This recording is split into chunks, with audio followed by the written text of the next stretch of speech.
Yo, alright guys, Delzinski here, and yes, it's time for another TNA Impact Wrestling review. This time we're looking at Impact from the 16th of February 2016. And first and foremost, I've got to say, yes, I know the review is a little bit late. However, I've also watched WWE Fastlane, and the reason why I mention this on my Impact review this week is because after watching Fastlane and Impact from the 16th of February, I have to give TNA huge props for the way that they have booked EC3 from the way he came into the company to where he is now. Because when you compare EC3's run to Roman Reigns, for example, you just realize how great a job TNA have done with the Ethan Carter character. Because just look at the shambles that we've got going into WrestleMania. We have a guy here, Roman Reigns, who the crowd do not want a main event WrestleMania. They don't want him there. He's being booed, and the whole booking of Roman Reigns has been a complete cluster from the offset. And then on the other hand, we've got EC3, who came in virtually out of nowhere. He picked up the Ethan Carter gimmick. TNA booked him well by letting him beat certain legends. He, worked his way up to championship level. He became the top heel in the company. And this was, a seamless bit of booking from TNA. He got there and then they went for the shock factor. They wanted to pull the old switcheroo and they wanted to do the double turn with Matt Hardy going heel and EC3 going face. And they succeeded. They did it fantastically well because just watching this week's Impact, the crowd are firmly behind Ethan Carter. And when you compare that to the way that Roman Reigns has been booked and how many times, WWE have tried their best to get Roman Reigns cheered. They brought back Vince McMahon. He got cheered for a little bit, but then it just didn't work. The Royal Rumble was set up, predominantly to get Roman Reigns over. It didn't work. It's failed. And then we watched Fastlane, and good God, the poor bloke, I feel so sorry for Roman Reigns because it's all been bad booking from WWE's part. He wins at Fastlane to become the #1 contender to headline WrestleMania, where potentially he's going to win the belt and he's going to be booed out the building. And he's supposed to be your top face in the company. Crazy. Crazy. And I feel that when people say that Impact and TNA do everything wrong, well, look at the EC3 character. Compare it to the way that WWE have tried to push Roman Reigns. TNA have done a great job there. And, going into WrestleMania, Triple H versus Roman Reigns, am I really looking forward to that? Not so much. I feel that WWE are going to have to pull something out the bag. But do I enjoy and do I look forward to hearing and seeing what is going to happen with EC3 and Matt Hardy week in, week out in the build to lockdown and hopefully something after that? Yes, I do. I'm totally invested in this feud. It's great. And that's why I wanted to mention the comparison between Fastlane and what's going on with the EC3 character compared to what happened with Roman Reigns. So with that being the case, let's talk about Impact Wrestling. And I feel it brings us nicely into what kicked off Impact Wrestling this week, which was EC3 starting the show, crowd absolutely loving him in the UK, and he was interrupted by Tyrus, and Tyrus got called Salami Tits, so that's a new one, I'm sure, for the Funkasaurus. I've heard him called many things, but I've never heard him be called Salami Tits. So that's, a real nice one from EC3. Now, with this segment, it was all about building again towards their match at Lockdown with EC3 going up against Matt Hardy for the rematch, and Tyrus trying to really get in the head of Ethan Carter, saying, you've never been able to do things on your own, Ethan. Every single time you've surrounded yourself with people who could back you up and help you. You did it with Dixie, you did it with Rockstar Spud, and then you did it with me, and I became your friend. But ultimately, you didn't value my friendship enough. And, in a way, to be honest, he's correct. And it's great storytelling because EC3 didn't really value Tyrus and for what Tyrus was doing for him. I mean, I think Tyrus was or still is, a #1 contender, but EC3 almost dismissed that every single time he mentioned it. And it's nice to see that Tyrus is going back and remembering that and then using it to say, that's why I joined Matt Hardy, who is someone who does respect me. Whether he does or not, we'll find out in the future. But That's Tyrus's case at the moment. Now, this led to a bit of a brawl between EC3 and Tyrus. Tyrus had said, "You don't want none of this," but EC3 stepped up his game and went for it. This brought out Matt Hardy, and we started things off with a brawl, which led to the announcement of our main event of the evening, which would be Matt Hardy and Tyrus taking on EC3 and a partner of his choice. Now, this was cool. This was a great start to Impact because throughout the evening, we got to see EC3 interact with people backstage, not so much because EC3 wanted a partner, because that Tyrus seed that he planted by saying, you couldn't do things on your own, had got stuck with Ethan Carter. He wanted to do this on his own. He wanted to go out there for the main event of the evening and face Tyrus and Hardy on his own. However, he had people throughout the night approach him wanting to be his partner, the likes of Drew Galloway, who's got, the Feast or Fire briefcase to get a shot at the TNA World Heavyweight Championship. He offered his services, but EC3 respectfully turned him down. Then he had former friend and now, well, maybe a foe, but maybe again becoming a friend in terms of Rockstar Spud. He offered his services, but again, EC3 turned him down. And that led to that main event on Impact on the 16th of February, where we saw EC3 taking on Tyrus and Matt Hardy. He came out, he stuck to his word, he stuck to his guns on his own to take them on. And, fair play to EC3 for wanting to do that. But, going up against a big monster like Tyrus and someone who is so wily and, sneaky like Big Money Matt, this was not going to work in his favor. And he did start to lose momentum in that matchup. He was getting beaten down. He was being picked off by the 2-on-1 approach. And Rockstar Spud, although he'd been turned down earlier in the night, Rockstar Spud decided to come out and help his former friend. And again, nice work from TNA here. Going back and looking at history and seeing things that were successful, the EC3 Rockstar Spud friendship was very successful. So they've reignited that. And Rockstar Spud in the UK getting a massive pop, to add to EC3's pop. The crowd were firmly behind him. Again, just great stuff. EC3 reluctantly tags in Rockstar Spud, and Rockstar Spud tries his best.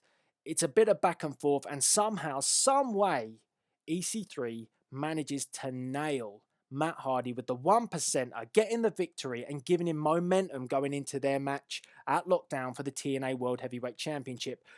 It was a decent build, and this was the whole show. The way that they built it was the beginning started with EC3 and Matt Hardy. It ended with that, and we had a payoff at the end. I thoroughly enjoy this feud. I love the way it's working out, and I hope after Lockdown we continue to see a bit more, maybe an addition of the likes of Galloway getting involved there, Mike Bennett, which they've teased as well. It's all good. It's fantastic. Whoever's writing backstage is definitely stepping it up a gear, so I feel TNA need credit and need to be respected for what they've done with the booking of the World Championship situation. Now, outside of the World Championship situation, we got to see Eric Young, who is the King of the Mountain champion. And this is something I don't really like. I don't like the King of the Mountain belt. I don't see the point of it. It was introduced when Jeff Jarrett made his return to TNA doing his GFW invasion. The King of the Mountain belt was there. It's still there now. I think this belt is just a rehash of the global belt or the television belt.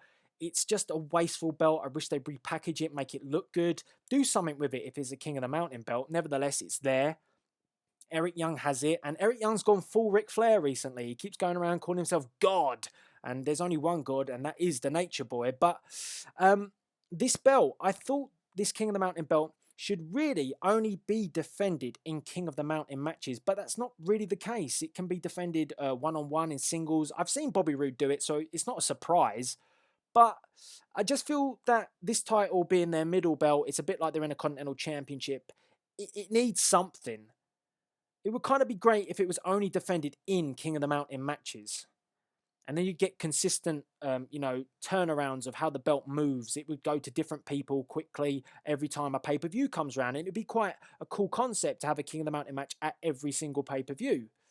But I feel that belt needs something. Just having Eric Young carry it around, and particularly this week, because Eric Young came out and he's always with Bram at the moment, interrupted by Beer Money And then Eric Young says, well, I'm not going to give either of you a shot, particularly not Bobby Roode, because you're bottom of the pile after I beat you.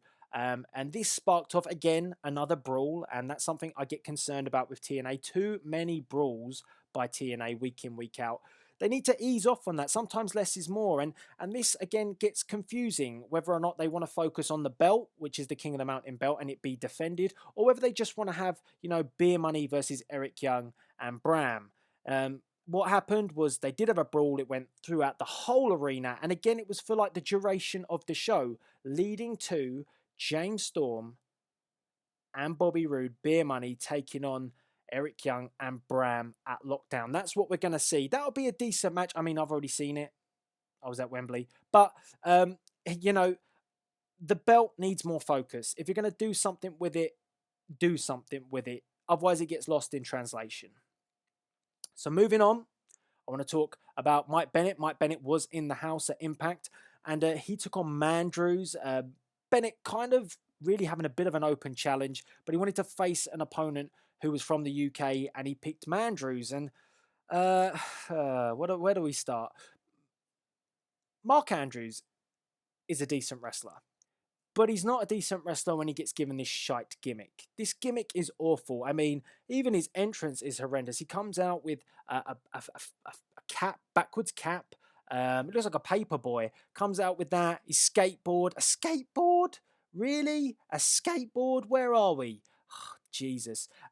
He comes to the ring like that, and oh my God, his boots. What's going on with his boots? He just looks horrendous. And the trouble is Mark Andrews could be like their top X Division guy. He's got all the things in his locker, all the things in his arsenal to be their top X Division guy. But the character doesn't work for me. They need to go and repackage Mark Andrews and just make him a bit more credible to defend the X Division belt. I kind of think that he would be your guy to use, but not like this. He looks out of place and he looks weird.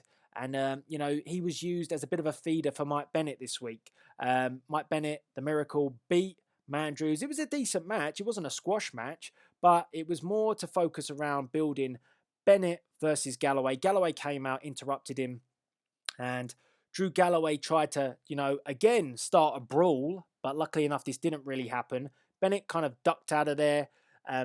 Then Galloway kind of questioned Mike Bennett, saying, you're a bit of a coward. You run away. I question the way that, you don't want to stand face to face in the ring.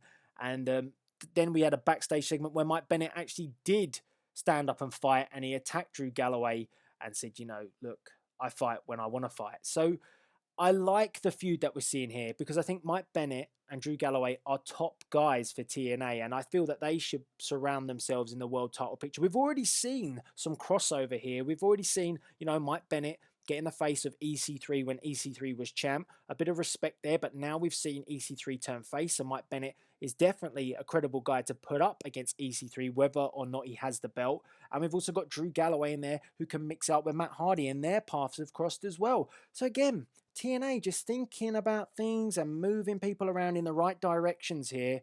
Decent stuff. The world title picture looks promising at the moment for TNA. Now, couple more things which I want to talk about in this week's Impact. I want to talk about the Decay, the Monsters Ball match. I'm not a fan of Monster Ball match. I really struggle to say Monsters Ball. I keep swaying towards saying Monsters Balls, but if we talk about that, that gets weird. So we don't want to talk about that. But the Monsters Ball match, which is Abyss's specialty. Funny enough that he always gets his ass whooped in most of them, but I'm not a huge fan of Abyss either. However, the Decay, I've mentioned it in previous weeks, TNA spent a lot of time to push these guys, and I really like the way that they're portrayed. I wish Abyss would get a little bit more like his old persona. Still feel he's a bit shit, so they need to do more with him. But the Decay is a good group, and the Monsters Ball match, as much as I wasn't sure it would work, and I wish it wouldn't be on Impact. Again, I want to give this away for free. I would have put this on a pay-per-view, this match between the Decay and the Wolves. Was fantastic to watch. It was a bit, at times, I didn't want to look, because some of the things they were going for were pretty damn sadistic. We saw Rosemary spray the red mist, I think it was in Davy's face. And we also saw Eddie Edwards get smashed with a steel chair and then fall into a table on the outside. We saw a powerbomb from Eddie Edwards to Abyss on chairs and trash cans. We saw a suicide dive through the ropes into the barbed wire table. Abyss is classic at doing that, getting stuck in that barbed wire table. Yeah, it had some epic moments to it, and I really didn't think they should have been on an Impact. I thought it should have been on a pay-per-view because it was a good match to watch. The Decay definitely held their own, and it just showed how twisted they were when they had Rosemary put, I think it was Eddie Edwards' face on a chair, and Crazy Steve wanted to hit Eddie Edwards with the chair, but instead, Rosemary said no and poured thumbtacks all over his face. It was pretty sick. Uh, but it makes this group credible. I just want them to work a bit more on Abyss because Crazy Steve's in there. He's got it. He's nailed it. I mean, his transition from the shitty menagerie to this has been a very simple one. He just actually looks like now crazy and not just awful. So Crazy Steve's there. Rosemary's there. Abyss is still plodding around a bit, but if he can become more of a monster, and they could maybe make a few more additions, it would be cool. They're nothing like the Wyatt family before someone goes and puts that in the comments. No, they got that Marilyn Manson shit going on, and nothing like the Wyatt family. Please don't give me that one. But yeah, the Wolves did indeed get victorious. I think they've re-got their belts, although they never lost them. It was just that the Decay had nicked them. But very entertaining match to watch. Now, a couple of other things I want to cover before we bring this Impact review to a close is how many more times are we going to have to see the Dollhouse versus the Beautiful People and Gail Kim. Again, this week TNA did it. We need some fresh faces in the Knockouts division. It has to happen soon. I don't know how many more times. We've got Lethal Lockdown coming up. I mean, this week we saw the Dollhouse members taking on Madison Rayne and Gail Kim in a match. This brought out Velvet Sky, and it all is leading to a Lethal Lockdown match between the Dollhouse and the Beautiful People with Gail Kim involved. And again, I'm going to have to watch that match again, but I've just seen it on Impact. Good God. You catch my drift. We need new knockouts. That's what needs to be done. And last but by no means not least, I want to talk about Grado, because Grado was fired and he's been carrying around that little bit of paper with him, trying to get people to feel sorry for him because he seems to have something on Eli Drake, or Eli Drake. And whenever I say Eli, I always think of that YouTube video with that Eli Porter dude. If you know what I'm talking about, hit that like button. But anyway, Eli Drake, Muhammad Shearer, or whatever his name is, and his silly Shearer Shake or whatever it's called. He just looks like a fat Borat, and I really can't stand him. However, he was paired up with Grado, who was apparently fired, but Grado's now come back as, I think this is how you pronounce it, Odarg. And they're trying to basically portray that Grado is wearing a mask, and this is a new character called Odarg. But the problem is they're using the Grado theme. So it would have been good if they'd maybe just, used a different theme and stuff, and then been like, it's obvious it's him, but don't make it too obvious with the same theme song. That's just stupid. I mean, he was fired, so he shouldn't be in the building.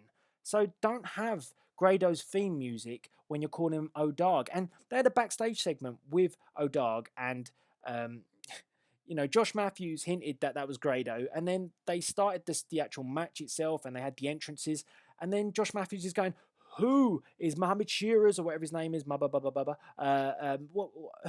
is his tag team partner? And it was Grado, of course, or Odarg. What the fuck? You just said that.